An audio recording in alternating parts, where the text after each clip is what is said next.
To, kde bývame, je prirodzenou súčasťou každého z nás. Vytvárame si akési prostredie, v ktorom môžeme žiť, v ktorom fungujeme so svojimi rodinami a v ktorom žijeme aj individuálne. Preto sa snažíme, aby naše bývanie bolo útulné, aby bolo kvalitné, aby sme sa v ňom cítili dobre. To znamená neustále sa tomu bývaniu venovať, pretože ako sa hovorí, aj človek stárne, aj človek má svoje choroby a práve aj to bývanie, respektíve náš dom a byt potrebujú akési ozdravovanie po istom čase. Tým môže byť nejaká modernizácia alebo rekonštrukcia a samozrejme s tou sa veľmi úzko spája aj zvyšovanie bezpečnosti našej domácnosti. Preto je potrebné, aby sme sa venovali aj tejto otázke a najviac inšpirácií môžeme dostať práve na rôznych veľtrhoch a výstavách, ktoré sa problematike bývania, prípadne nábytku venujú a jedna z nich bude aj v Nitre. Málo kto si z nás uvedomuje hodnotu výstavy, a to v tom zmysle, že práve výstava dokáže zasiahnuť všetky ľudské zmysly. Zrak, sluch, čuch, chuť, hmat a mnohé ďalšie. Máme možnosť stretnúť sa s ľuďmi a porozprávať sa, čo by sme chceli, čo by sme si predstavovali, aby ich produkt ešte dokázal. Vedeli ste, že práve výstava o nábytku a bývaní pre všetkých mladších aj starších, pre mužov aj pre ženy? Podľa našich štatistík sme zistili, že 50% návštevníkov sú muži a 50% sú ženy.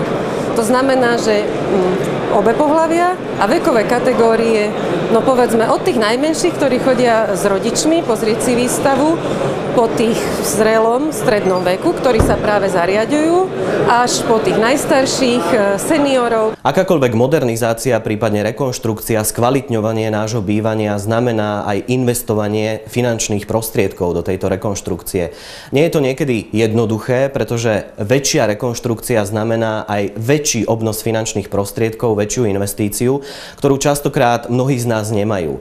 Preto je dobré obrátiť sa v tomto smere na odborníkov a hľadať tie najvýhodnejšie, prípadne najlepšie možnosti financovania, rekonštrukcie, prípadne skvalitňovania nášho bývania.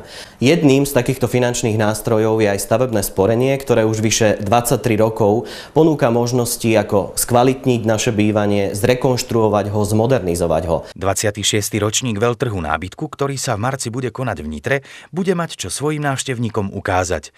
Na ploche viac ako 24 000 m2 sa predstaví viac ako 400 vystavujúcich subjektov. Súčasťou 26. ročníka veľtrhu nábytku, bytových doplnkov, dizajnu a architektúry bude aj prvý ročník modernej a tradičnej architektúry z dreva.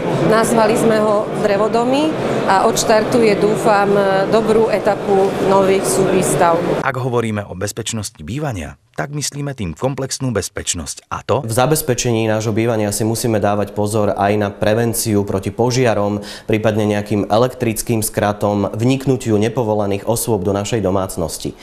V tomto nám veľmi efektívne pomáha hasičský zbor, prípadne polícia.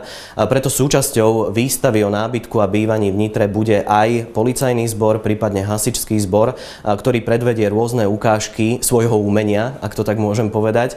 A ľudia sa budú môcť naozaj pozrieť na to, čo všetko hasičský zbor, prípadne polícia musia urobiť, aby ochránili naše bývanie. Každý jeden deň pripravovaného veľtrhu má už presne stanovený sprievodný program.